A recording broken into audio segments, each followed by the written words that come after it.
Assalamualaikum warahmatullahi wabarakatuh. SMA Negeri 1 Cibeber terletak tepatnya di Desa Mayak, Kecamatan Cibeber, Kabupaten Cianjur, Provinsi Jawa Barat.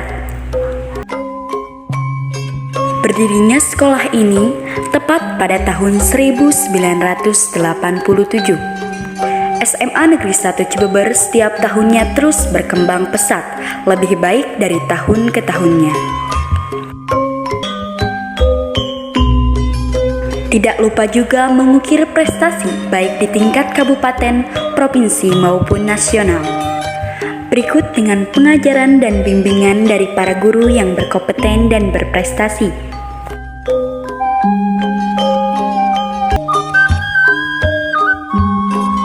SMA Negeri 1 Cibeber ini juga menjunjung visi sekolah, yaitu terwujudnya peserta didik yang berprestasi, sehat, dan berakhlak mulia.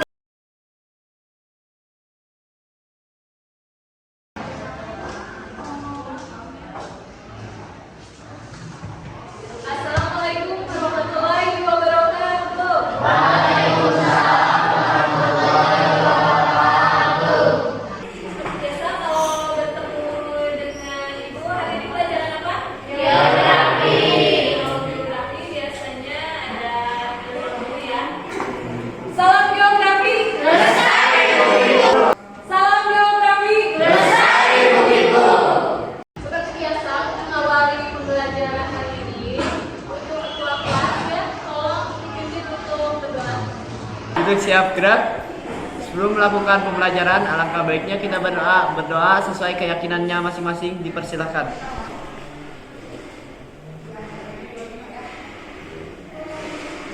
Selesai. Jadi sudah salam. Assalamualaikum warahmatullahi wabarakatuh. Dan sebelum kita memulai pembelajaran, Ibu akan absen dulu ya. Hari ini siapa yang tidak hadir? Semuanya hadir. Semuanya hadir? Alhamdulillah. Semuanya hadir ya teman-teman. Walaupun kemarin kita sempat digoncang lupa untuk daerah ini, alhamdulillah kita masih aman ya dan adalah syukur yang paling utama ya, kita mengucapkan syukur karena kita diberikan kesempatan hari ini untuk berkumpul. Oke, Ibu, sebelum pembelajaran ada games dulu ya, biar jadi melatih konsentrasi. Yang itu kalau sore itu 3 kali. Nah, kalau malam itu tetapnya setengah. Ya, paham ya? Yang nggak konsentrasi nanti Oke, konsentrasi nih. Karena kita mau mulai pembelajaran, jadi harus konsentrasi. Oke. Sore. Siang. Pagi. Sore. Malam.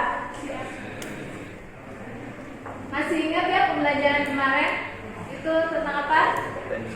Yaitu mengenai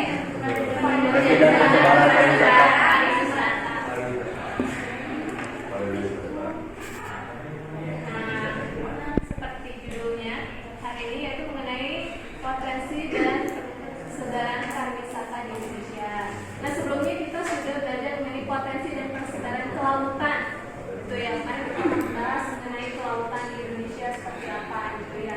Sumber daya alam itu apa aja. Sekarang kita bahas potensi dan persebaran pariwisata. Nah, sebelumnya gue mau tanya nih, kalian di sini pernah melakukan wisata nggak? Pernah jalan-jalan? Suka jalan-jalan nggak? Suka. Kalau kita tadi bahas wisata, coba kita bandingkan dengan wisata di Cianjur. Gimana? Kalian udah tahu belum di Cianjur ini ada wisata apa aja?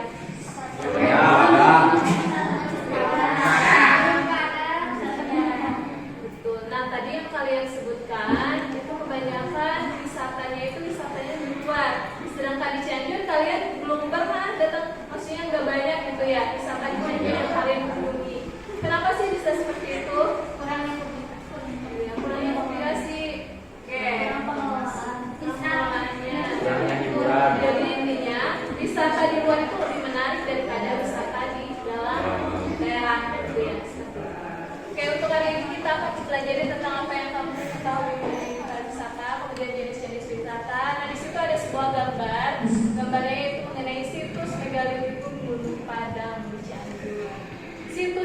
merupakan situs terbesar se-Asia Tenggara, ya kan? Situs terbesar ini zaman batu besar dulu. Tapi sekarang bagaimana kondisinya? Sepi pengunjung. Bahkan kita aja sebagian besar nggak tahu gitu ya, belum pernah ke sana. Kemudian anak-anak juga seharusnya ini bisa dijadikan sebagai. Nah, tapi kenapa sih Cianjur enggak? Apa yang salahnya ya? Nanti kita akan. Nah, di sini kenapa pariwisata di Kabupaten Cianjur ini tidak bisa berkembang seperti pariwisata di daerah lain, khususnya Jawa Barat, seperti di Bandung, Sukabumi, Garut, dan Sukabumi juga sama. Kemudian padahal potensi di Kabupaten Cianjur ini tidak kalah bagus dan beragam dengan objek wisata di daerah lain. Sama halnya seperti di Jogja, kita memiliki wisata itu banyak, wisata edukasi banyak, kemudian wisata alam, wisata taman hiburan dan lain sebagainya itu banyak sebenarnya. Terus kita ke materi dan kalian mengidentifikasi permasalahan tadi, gue akan memaparkan dulu kompetensi dasar yang akan kita pelajari, yaitu kompetensi dasar 3.3, yaitu menganalisis sebaran dan pengelolaan sumber daya pertambangan, kelautan dan pariwisata sesuai prinsip-prinsip pembangunan berkelanjutan. Nah, kemudian kompetensi dasar 4.3 yaitu membuat peta persebaran sumber daya kehutanan, pertambangan, kelautan, pariwisata di Indonesia. Nah, jadi selain nanti kalian menganalisis potensi persebaran pariwisata yang ada di Kabupaten Cianjur khususnya, kalian juga membuat petanya, peta potensi persebaran. Nah, kemudian indikator pencapaian kompetensinya adalah menganalisis persebaran sumber daya pariwisata di Indonesia, khususnya di Kabupaten Cianjur, kemudian mengelola kegiatan pariwisata yang berkelanjutan. Yang membedakan mata pelajaran geografi dengan mata pelajaran yang lain adalah sebenarnya ada yang peta atau bebas mengenai geospasial, mengenai lokasi, wilayah. Nah, ini materinya, yaitu potensi dan kesetaraan sumber daya pariwisata di Indonesia, dan pemanfaatan sumber daya pariwisata dengan prinsip kesetaraan. Selain itu, untuk penilaian, ya, penilaian ini ada 3 aspek. Diantaranya ada aspek pengetahuan, keterampilan, dan sikap. Jadi bukan hanya pengetahuan saja yang dinilai, tapi keterampilannya nanti kalian dalam membuat peta seperti apa, dalam analisisnya seperti apa, dan sikapnya juga tentunya di sini ya, nilai juga.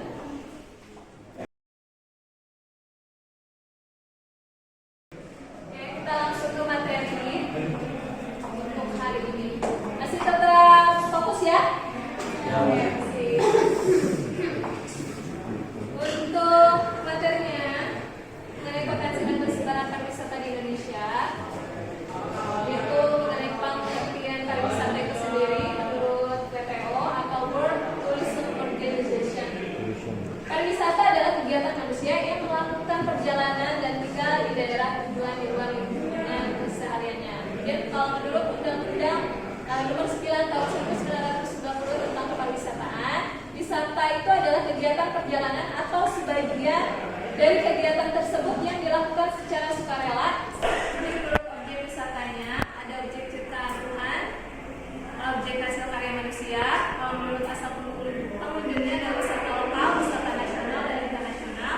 Dan menurut tema dan bentuk objek wisata ini adalah wisata alam, wisata budaya, sejarah dan pendidikan. Ini potensi dan persebaran pariwisata di Indonesia. Ada wisata alam. Wisata alam itu adalah tempat wisata alam murni tanpa adanya campur tangan dari manusia, hanya ada kelestariannya tetap terjaga. Ini bisa dilihat. Selain itu ada wisata budaya, pendidikan dan sejarah. Nah, yang kemarin di Jogja ada sejarah juga. Di sini candi dan prasasti yang paling terkenal Borobudur, Prambanan. Kemudian ada keraton istana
dari pariwisata.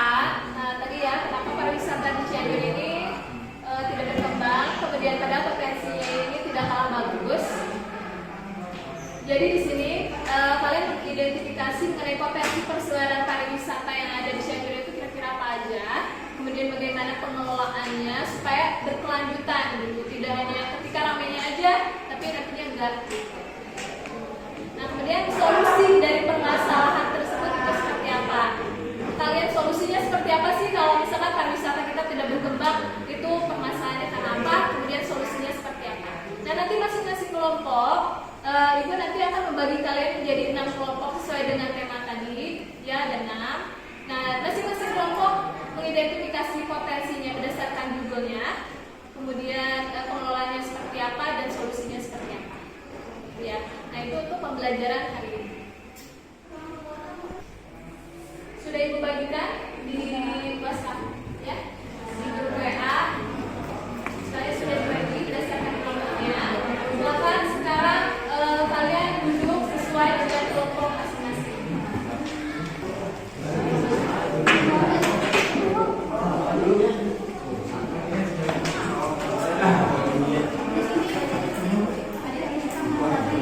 Di grup WA juga Ibu sudah mengirimkan LKPD. LKPD itu yang harus kalian kerjakan sekarang.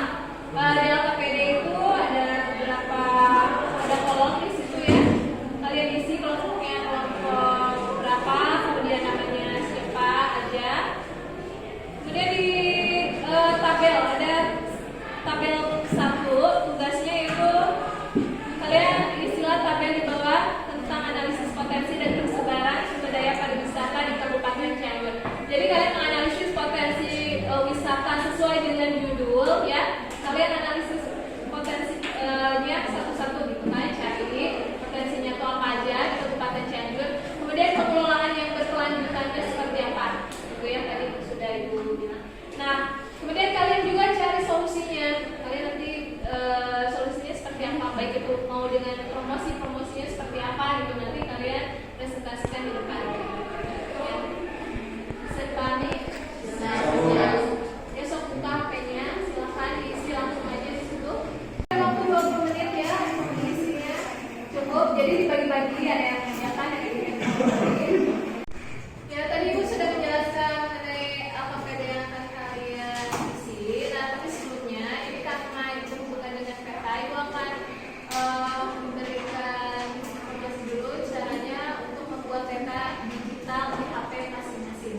Nanti kalian bisa menganalisis barangnya di mana aja gitu ya. Jadi kalian bisa bikin peta sendiri mengenai potensi dan persebaran pariwisata di Indonesia. Perhatikan dulu ke depan.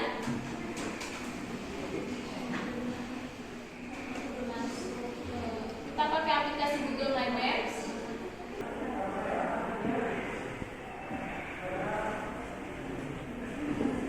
Saya sudah kirimkan linknya. Di situ kalian tinggal klik linknya. Nah, kemudian cara membuatnya, ini kan tampilannya seperti ini. Oke, seperti ini. Nah, jadi kalian searching aja di sini. Misalkan kalian mengenai potensi wisata alam. Wisata alam itu tadi ada apa aja? Gunung, ada curug, ada pantai, dan lain sebagainya. Nah, kalian misalkan mau Karangpotong. Karangpotong itu di sini nih. Nah, kan ada ya. Nah, di sini ada tanda ini kayak balon gede ini.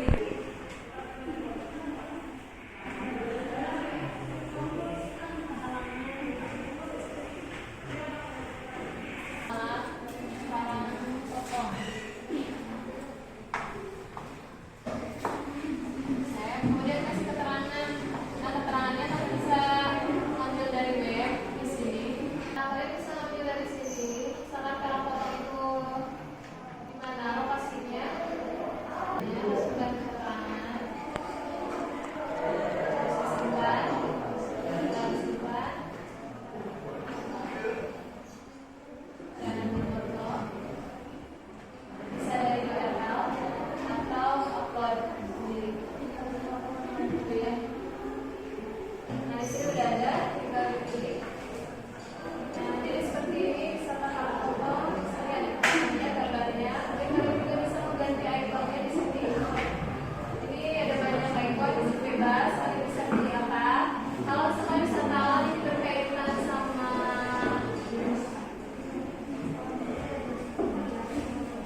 Kenapa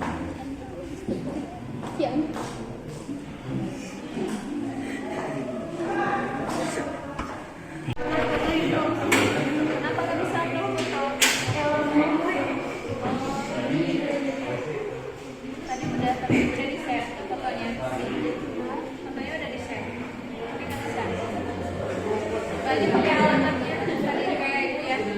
Dari SS atau di share tapi pakai alamat link. Jadi cuma dua.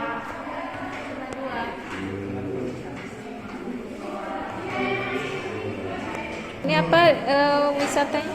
Baliti. Baliti. Mau ambil gambar langsung dari Google-nya.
Silakan buka KPD diisi yang udah kirim sama ibu di WA. Silakan isi ya.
Oke, Ibu tegaskan lagi ya. Di sini masing-masing kelompok itu supaya punya efisien. Jadi ada yang mengerjakan KPD, ada yang mengerjakan pembuatan peta, ada yang mengerjakan nanti promosinya seperti apa, baik itu mau PowerPoint, mau bikin video atau brosur dan lain sebagainya. Nanti kalian tampil ke depan, itu adalah kalian menjelaskan tentang potensi apa saja yang sudah kalian cari itu mengenai tema masing-masing, kemudian promosikan gitu supaya teman-teman kalian di sini itu tertarik gitu, ingin berwisata ke wisata yang kalian sebutkan tadi. Ya, waktunya tinggal sebentar lagi. Udah selesai belum? Sudah. Oke, bagaimana sudah selesai? Sudah.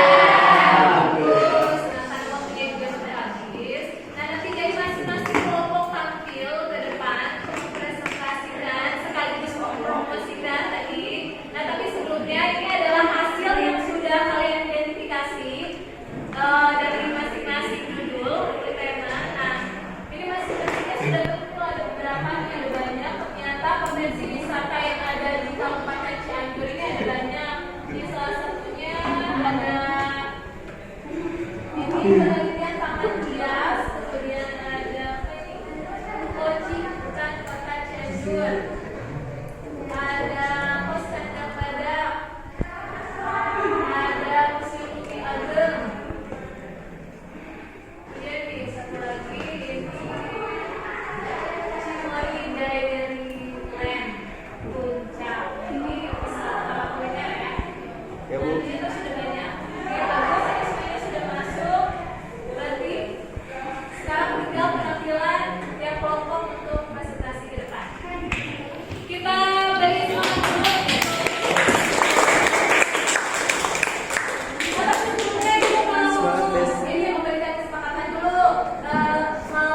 Waalaikumsalam warahmatullahi wabarakatuh. Pada kesempatan kali ini, saya dan rekan-rekan saya dari kaum pemula akan mempresentasikan wisata flora dan fauna. Oke, untuk mempersingkat waktu, saya persilakan saja kepada presentator pertama untuk Sabrina Eka. Jadi ini ada video pembukaan untuk wisata flora dan fauna.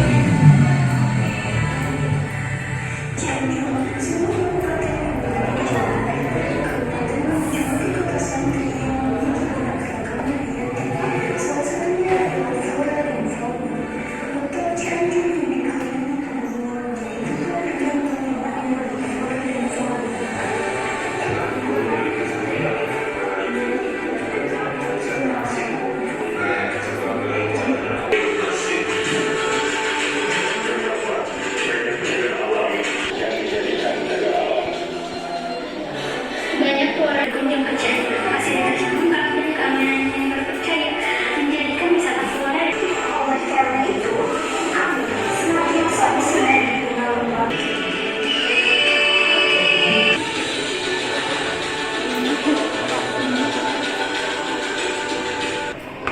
apa saja sih fasilitasnya? Fasilitasnya ada seperti gazebo, toilet, dan musola. Selain itu ada juga bangku di beberapa titik sebagai tempat melepas lelah sementara. Harga tiket masuk khusus untuk pelajar cukup terjangkau, yaitu 17.500 tiket. Lalu untuk pendakian pada akhir pekan pelajar yaitu 20.500.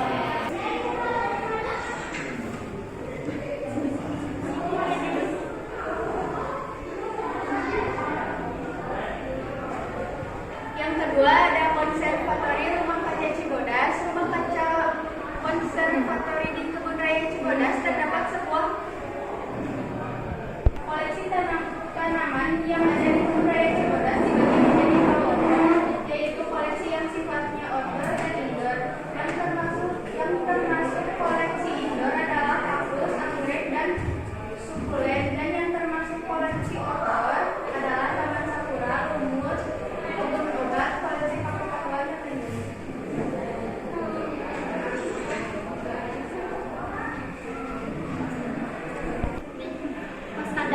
Pos kandang badak merupakan, dan yang terakhir pos kandang badak. Pos kandang badak merupakan salah satu pos ideal untuk bermalam di Gunung Gede Pangrango. Pos kandang badak ini berada di ketinggian 2.414 mdpl. Areanya luas dan bisa dijadikan tempat camping. Terakhir di Gunung Gede Pangrango sebagai karena pos kandang badak adalah perpotongan jalur menuju ke Gunung Gede dan Gunung Pangrango.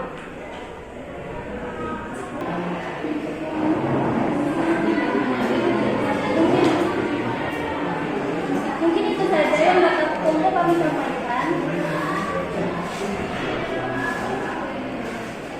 Untuk penutup, kami juga akan memulai dengan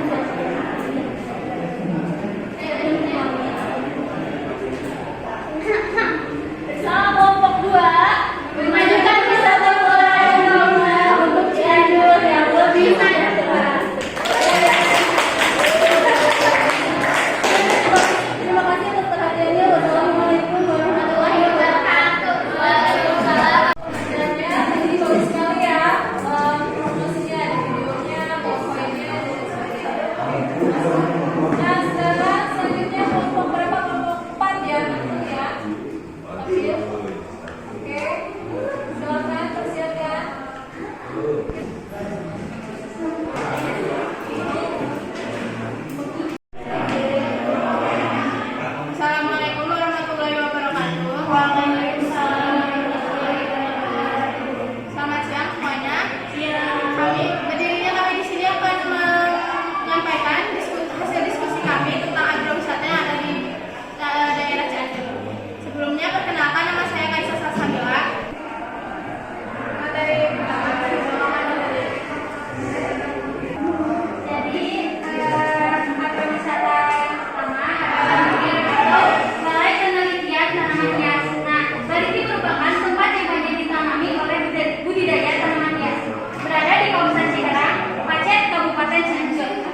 Jadi pengunjung akan merasa senang sekaligus lingkungan lebih terjaga.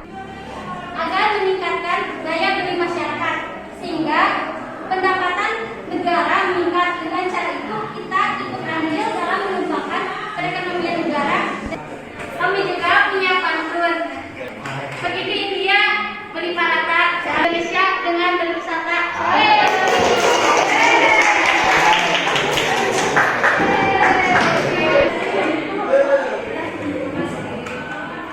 Ya, terima kasih untuk teman-teman.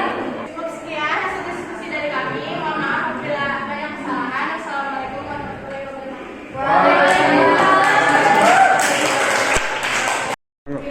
Alhamdulillah tadi masing-masing kelompok dari kelompok 1 sampai dengan 6 telah menyampaikan presentasinya. Tadi semua bagus-bagus ya. Ada yang positif. Ada yang luar biasa keren tadi, jadi proposal itu macam-macam ya, dan itu menarik.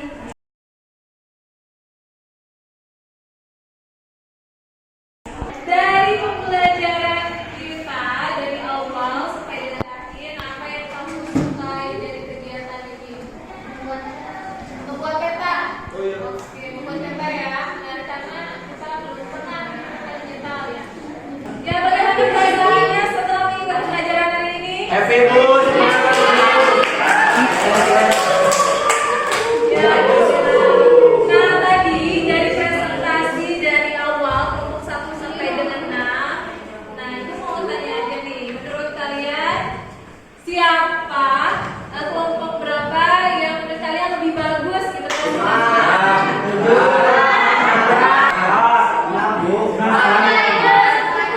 Semuanya Bu. Oke, semuanya bagus, tapi biasanya dari yang baik itu ada yang paling baik. Nah, ini contoh lain ya, kelompok 3 itu yang paling bagus sih Bang. Nah, coba ini yang terakhir nih. Apa aja yang sudah kita, siapa yang mau menyampaikan apa saja yang sudah kita pelajari dari awal? Belajar apa? Yang pertama, Pengertian pariwisata, yang pariwisata, terus jenis-jenis pariwisata, potensi dan persebaran pariwisata di Indonesia, terus perkembangan wisata di Indonesia. ya, terus apa lagi? Kita tadi udah buat peta dengan KPD, presentasi. Oke, bagus. Ya, terima kasih banyak ya untuk hari ini kalian semua cerdas ya. Oke, luar biasa. Waktunya sudah habis, itu cukupkan untuk hari ini pembelajarannya ya. Nanti kita lanjut lagi minggu depan. Minggu depan kita akan belajar mengenai AMDAL. Apa itu AMDAL? Analisis mengenai dampak lingkungan untuk minggu depan. Itu aja untuk seperti biasa. Sebelum kita mengakhiri pembelajaran kali ini, kita baca doa dulu ya. Silakan KM dipimpin untuk baca doa. Perhatian. Siap gerak. Sebelum mengakhiri pembelajaran hari ini, alangkah baiknya kita berdoa sesuai keyakinannya masing-masing. Persilakan.